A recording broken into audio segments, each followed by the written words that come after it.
10 years ago, I started this channel with a video on the Kings of Rohan on December 29th, 2014. And while we will do a live stream to celebrate that anniversary coming up here soon, little did I know that 10 years later, I would actually get to see Helm Hammerhand's story portrayed on the big screen. Now, since then, I've remade that video, but still, I'm glad to see that these tales are being adapted and done well, starting with this movie. Now, honestly, I debated, should I go to the gym first before I do this movie review? Because, like, Helm Hammerhand is the man in this movie. Oh my gosh, we're going to get into it, but talk about inspiring, just giant muscles, being able to fight off like a bunch of Dunlendings. Let's go. If that isn't enough of a preface, I believe this movie was done very well. Hey everyone, Yoistin here, and I hope you all are doing well wherever you are in Middle-earth, and I also hope that you will or have already seen The War of the Rohirrim, now out in theaters. This review is coming a couple days after it was released in the United States, and I've gotten a chance now to watch it with my family, to sit right next to my dad, who originally introduced me to Lord of the Rings when I was a kid, and to be able to share this experience with him just meant the world to me. Right, with my whole family, that was amazing. So thank you, Warner Brothers, for giving us this. This was awesome. Now, there will be spoilers in this review as I go through pretty much everything that I can think of about why this movie was actually done quite well, in my opinion, as well as addressing my last video, latest on this channel that I came out with on Sunday, where I talked about, will War of the Rohirrim be good? I'm going to go through my same points that I addressed in that video and talk about really, yeah, it was good. This is going to be not very heavily edited, just kind of my raw thoughts. So thank you all for joining me today. Let's get into it. So let's start, since I'm a lore channel. I'm not your general movie review channel, but I'm a Lord of the Rings channel for Tolkien content. Let's talk about that first. Most of the lore was actually correct, right? All the way down to most of the little details. Now, again, like most all the lore, I would say like 95 to even 99% of it was accurate. Of course, there were additions to the lore, but the lore that was actually referenced was referenced generally correctly. Let's talk about, the Wall of Isengard. It wasn't rebuilt, right? The Dunlendings that were living there, right? Totally true, right? Saruman had not been in Isengard yet, so he had not rebuilt those walls. To the idea that Wolf sat on the throne of Rohan and took the crown upon his own head. A couple of moments do separate from the lore, but again, they're very, very few. The Variags, the Easterlings, these mercenaries that were mentioned with the Mumakil, I do find that strange, and I think I addressed this in previous videos, but the fact that Easterlings have Mumakil. Now, my dad actually made this point, and it's a really good point. They only had a couple Mumakil. They didn't have tons of them. I think we see 3 in the movie, right? The one that's gone wild or rabid, and then the one that Hera shoots with the ballista, and then the one that I believe it's Haleth slays in Edoras. They only have 3, so it could be that these mercenaries made some sort of deal or captured them from the Haradrim themselves, something like that. Obviously, another change that we get is Hera killing Wolf instead of Freyalof doing it, which we have in the books. But that makes sense if you're going to introduce the character of Hera to be the protagonist. It makes sense to have that change. And something else, right? Should have mentioned. This is more that they didn't mention it versus that it's not that it's changed from the lore. But I do think one thing that they could have mentioned lore-wise was that Gondor, it wasn't that Helm Hammerhand was too arrogant to call upon Gondor. Oh, they'll never come. Oh, we don't need help, whatever it is. No, they were actually in the lore. They were tied up with the Corsairs, with Easterlings and Haradrim, I believe. They were doing their own battles. So, and that was also, they should have mentioned it because it's really a coordinated attack on Gondor and Rohan through these factions that are under Sauron's general dominion. That was kind of the point. They can't reinforce each other at this time, and the winter just made that worse. So a couple things that I think should have been mentioned, but really, other than that, I mean, all the lore was quite accurate and good. Again, there were additions to the lore.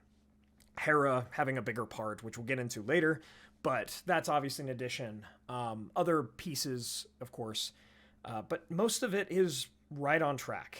And I loved that. As the movie went on, I felt more and more relaxed that, okay, right, maybe we're adding a Watcher in the Water that we don't get in Rohan in the lore. But okay, I mean, we're making it more cinematic. The Great Eagles, for instance, right? How the weapons came to Freyalof. Again, maybe a small change. He came to Edoras instead of Helm's Deep in the books, but he came to Helm's Deep wearing the armor of Helm Hammerhand in the movie.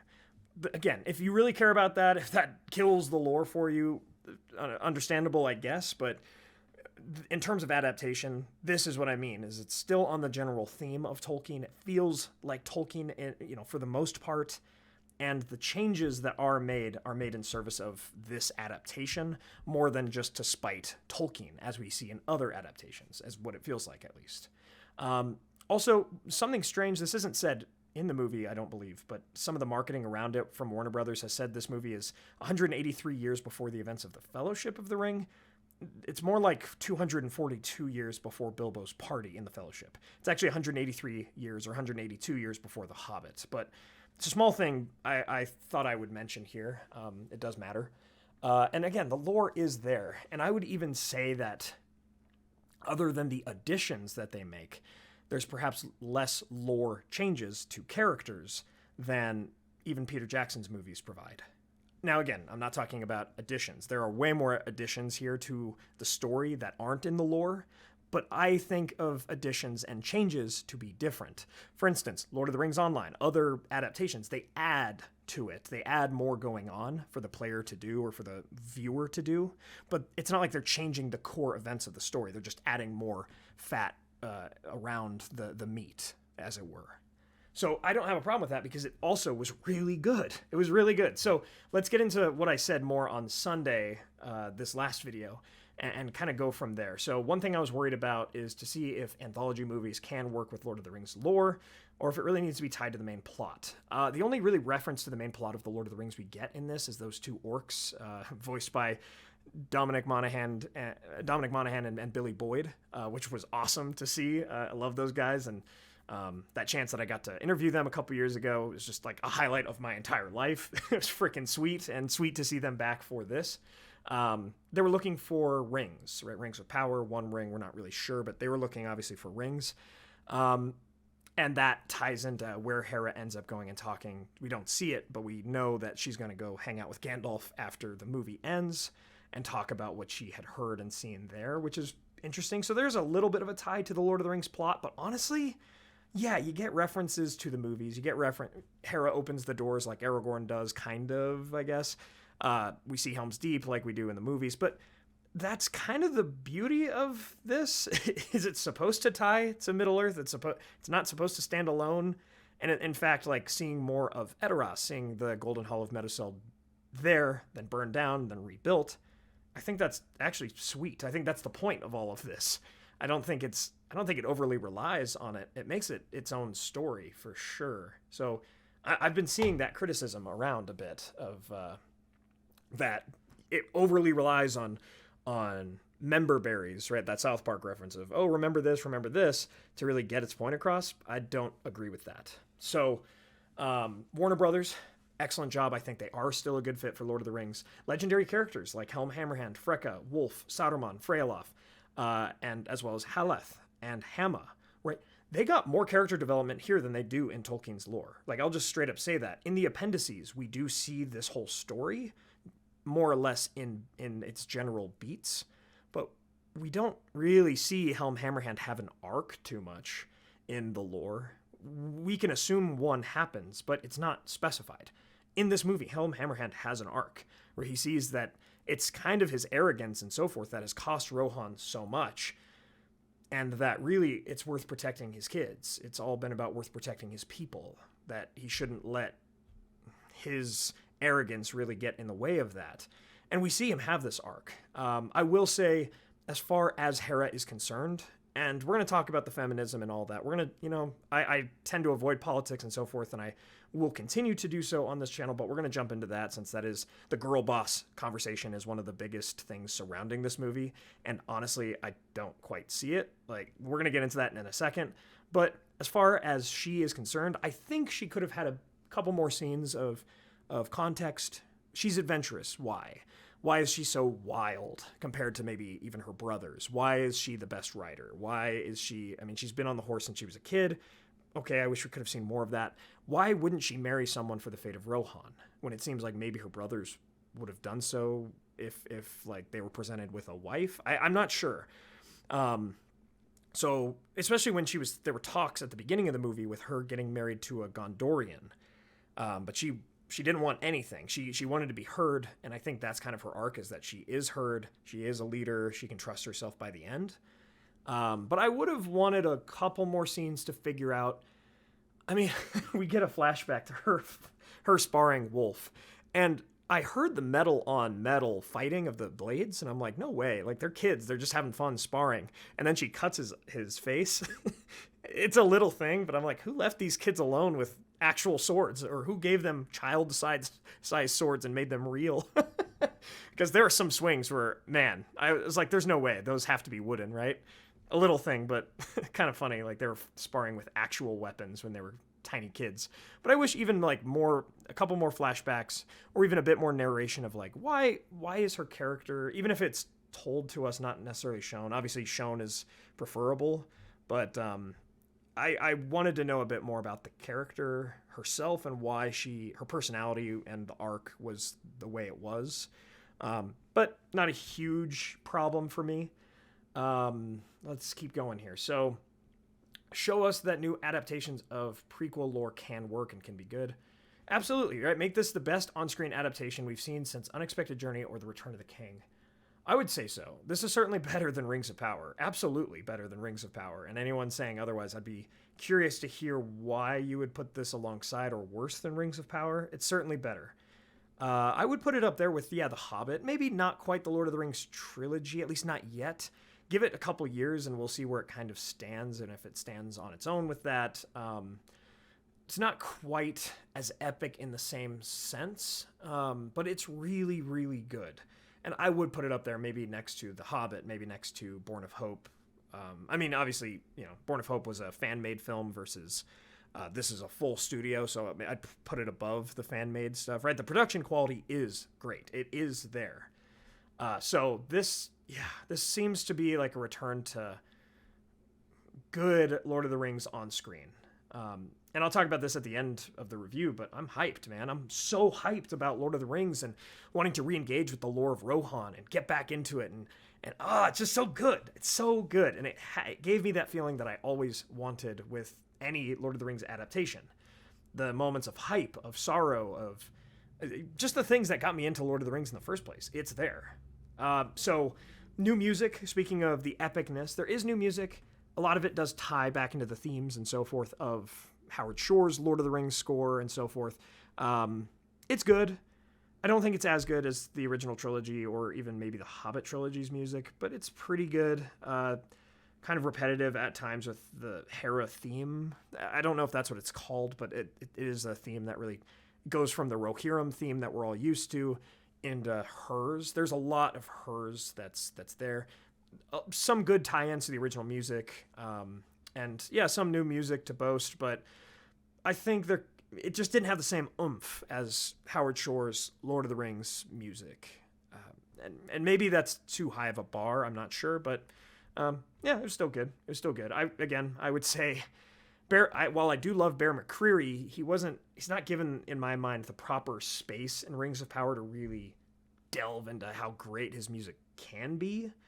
So I would say this is on par with, or a little bit better than, the Rings of Power score, but not quite to the trilogies, either The Hobbit or The Lord of the Rings.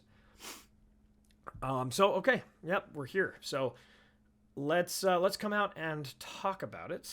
So let's talk about the girl boss scenario, the Hera instead of Helm Hammerhand being the protagonist, something I had some concerns about, because there's like one sentence about this character in the lore, and Helm Hammerhand is such a fan favorite.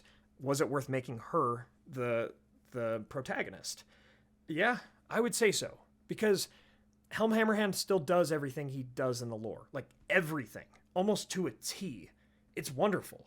It's kind of like the idea that like Frodo is the protagonist of Lord of the Rings, but also Aragorn kind of feels like he is too.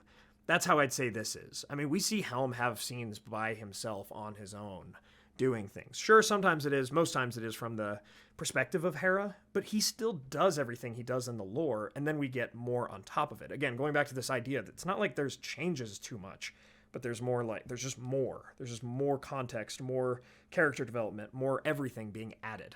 And that's amazing. So, yes, Hera, what do I think?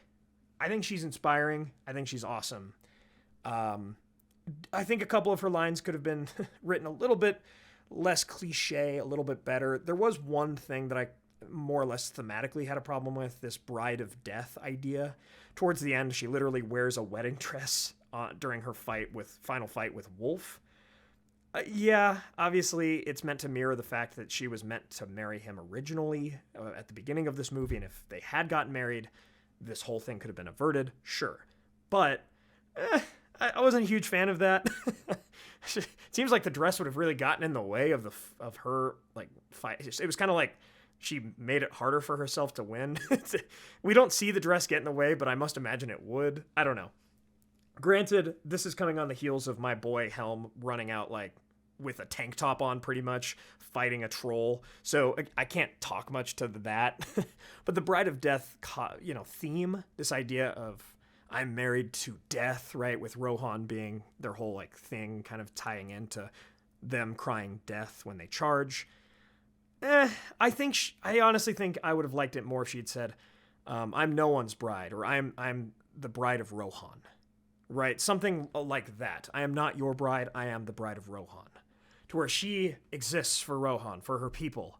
She is, and kind of more brings that Éowyn type of personality on versus, I don't know, what they set up this mini story. Again, I'm not exactly sure if there was context missing or something, but this Rohirrim captain was supposed to get married, but then didn't, and so this is where this whole wedding dress even came from. So I wasn't a huge fan of that per se, but honestly, it's not a huge deal. It's just not. It's not her being a girl boss and nothing bad ever happening to her. Dude, she gets knocked down like a couple times, and by a couple I mean probably half or over half of the fights she's in. It's not like she's just throwing people and destroying everybody. Again, Helm Hammerhand he gets shot through with a couple arrows at one point, but obviously he survives that. Dude, he is much more of a guy boss than she is a girl boss. And so, like, yeah, let me know in the comments below if you agree or disagree, but you can't on one hand say, oh, that was awesome when Helm Hammerhand, like, dove off a cliff at a frost troll and was fighting him and broke off one of his horns, and, he used his ginormous lats to open up a frozen gate and then fought off, like, a whole army by himself. Like, you can't simultaneously be like, oh, well, that's expected.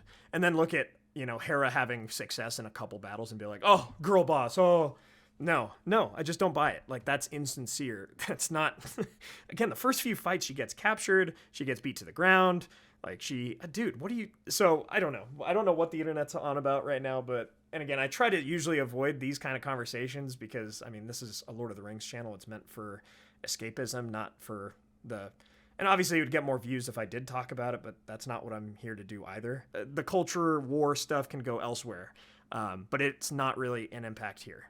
I'll say, like, if I ever have a daughter, if I'm ever blessed enough to have a daughter, I'll want to show her this movie at some point and really hope that that Hera inspires her.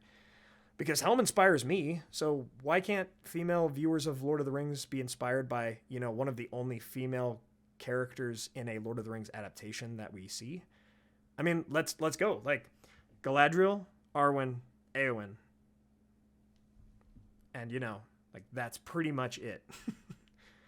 I think there are plenty of male characters in the Lord of the Rings. And again, that's great. Like, I love all these male characters.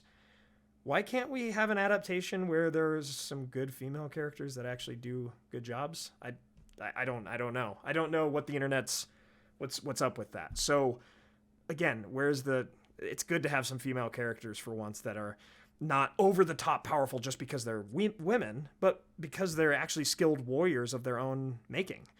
Right? Hera is the daughter of Helm Hammerhand. And while I do, yes, wish for a couple more scenes where Hera kind of explains like how she is so strong, how she is such a fast rider and so forth, while I do wish for a bit more context for her arc, I'm perfectly happy with this character doing the things she did, because again, also, we see guys do crazy stuff too. Arguably crazier stuff that got me hyped. So why can't we have that with female characters? She's great. And so, even my dad talking to him about this whole topic, I mean, Éowyn is such a great character, and this is what she really invokes, this Éowyn type of figure. So, yeah, we saw the Shield Maidens. And yeah, there's a lot of emphasis on the Shield Maidens almost as like their own faction. I think they could have cleared that up a bit. They talk about the Shield Maidens of Rohan. Oh, that's such an ancient idea. We should get rid of this banner.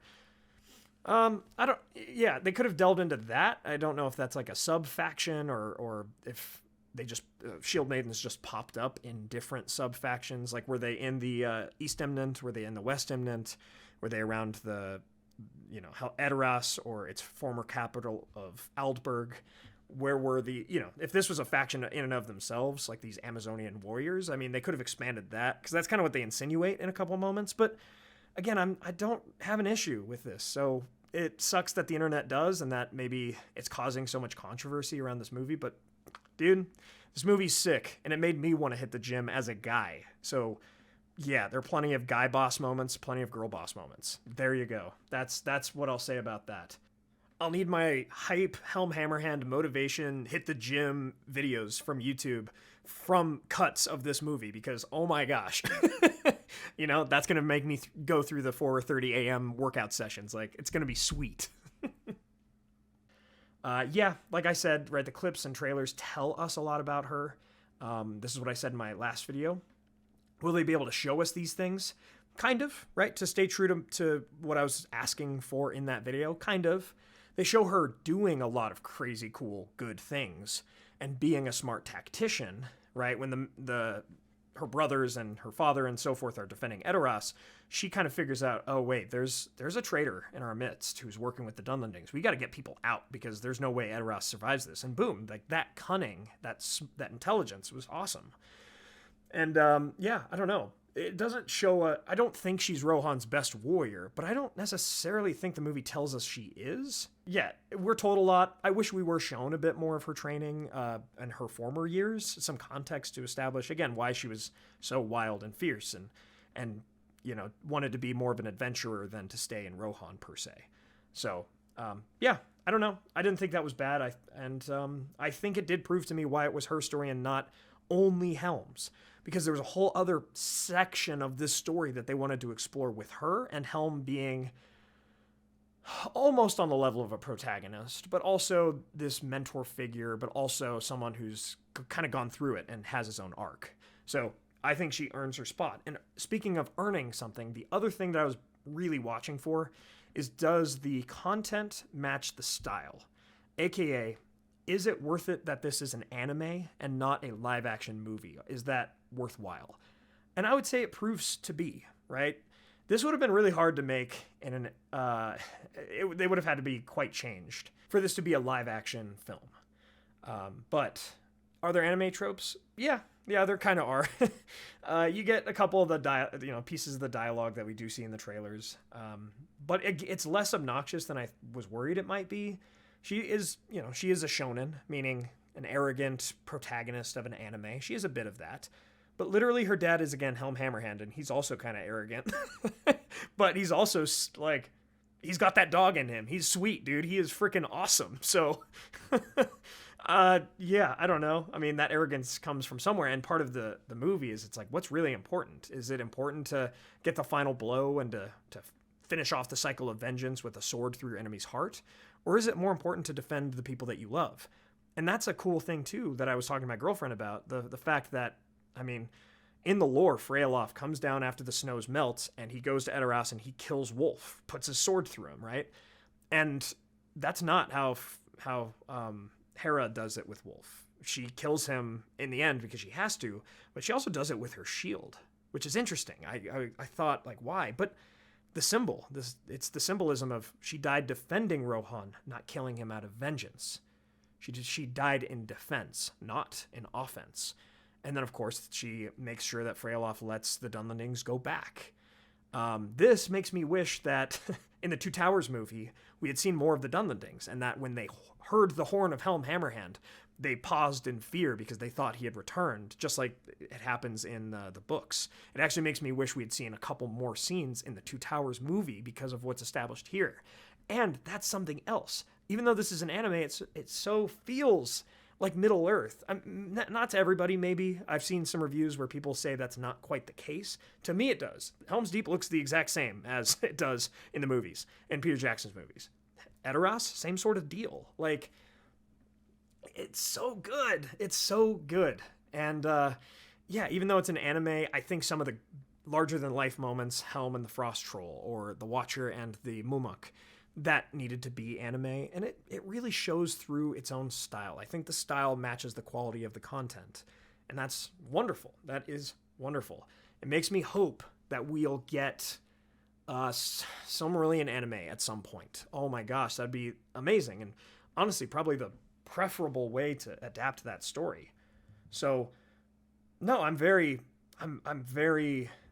glad that this movie was made. This is such a good movie. And it feels so good to be able to review something good that's an adaptation of The Lord of the Rings. It's just wonderful. And as a prequel, it really does reinforce. It doesn't take away from the original trilogy, nor the Hobbit trilogy. It builds it up more. It builds up this love of Middle-earth and Tolkien and Lord of the Rings more. And that's the biggest thing. Again, to kind of wrap this up, I was walking out of the theater talking to my family about this movie and trying to criticize it, trying to address concerns that I would have to think about right now during this review. And really, there was a good explanation for most everything. And the subtle details of even something like Hama. He had his bow ready and he was shaking when he knew he was going to get overtaken by Wolf's company. There were 3 riders with Wolf, or 2 riders with Wolf, so 3 overall, and just Hama. And then next time we see them, there's only 2. There's a Wolf and his general, and then Hama captured. Meaning Hama must have taken down that 3rd rider. And that's so, that's great visual storytelling. They don't mention that at all, but that's amazing. And so I'm excited to watch this again. And knowing that it's good, I can almost relax the second time that I watch it eventually. And just really enjoy it and try to look for more of those subtleties that I know are there. Again, we have to remember who the executive producers on this project are and who the writers are and so forth. Like, they will pay attention to detail, and there are details to be found, just like how we continue to revisit the Lord of the Rings trilogy and find new details. So at the end of the day, again, I walk out feeling hype, wanting to play more Lord of the Rings adaptations and get back into, listen to some more of the music and the original soundtrack and just think about Lord of the Rings more again. And that's the best. So listen, I mean, you can hate this if you want. If you want to go after the girl boss problem, okay, it's not even a problem in my mind. But if you want to, go after that and make that the reason you don't like this movie, that's up to you. But listen, after all the stuff with Rings of Power, an adaptation that is actually bad, this one isn't. And it feels so good to say that. This is good, man. And this was awesome to watch. And there's the kid in me that's just so happy that this exists now and that I'll be able to rewatch it with my kids and pull more from it and hope that more movies like this are made. Please. I really want that. So as a lore guy, honestly, there hits a point with any adaptation or something where as like a lore fanboy that I am, the score doesn't almost matter to me. I'm just like, oh, it's like 11 out of 10, right? I don't care. This is amazing. But if I'm being an objective critical reviewer, yeah, I mean, I would probably place this at probably like an 8 or a 9 out of 10. Maybe an 8.5 out of 10, somewhere right there. Because honestly, this was awesome. And compared to recent adaptations, man, this is what we want. And I want to see more in this style. I want to see people be like, wow, this is successful. Let's make more like it. Because I mean, I don't know about you guys, but I want more adaptations, not less. And yeah, I want them done right, or at least more correctly, rather than less correctly, aka, Rings of Power, as I will continue to complain about. But this one, I won't. This one is amazing, and I can't recommend it enough. So Rohan still stands. Go see it in theaters while it's there. Get it when it comes out, and just enjoy it. actually enjoy it, because that's why we're all here. That's why this community exists. That's why this channel still exists, and we all continue to look at Tolkien's lore because of stuff like this. This was awesome. So, really fast, thanks to our Valar tier patrons and YouTube members: Ed Patterson, ComicNut64, Brian Hunley, Peter Sheppard, John Hume, Rhys Jenkins, Arthur, Merlin, Theodore, Andrew Carlisle, and Zoomi. My friends, expect a lot more coming from this channel regarding, all types of lore, obviously, as we always do every week. But if you would like to join our Patreon or our memberships, you can hear more breakdowns that Royan and I will do on Patreon and on our podcast, or again, YouTube membership. So please consider checking that out. And yes, there will be a live stream coming soon during that 10-year anniversary for this channel, where I'll talk about probably more about this stuff, answer questions you guys have, but also just talk about what it means to be like a YouTuber and a Lord of the Rings YouTuber for 10 years, and to be very thankful for that. So yeah, because I very much am, and I'm thankful for all you guys for sticking around and continuing to listen to me rant about Middle Earth. It means the world to me. So my friends, thank you all so much for joining me on this adventure. Looking forward to many more. Until the next one.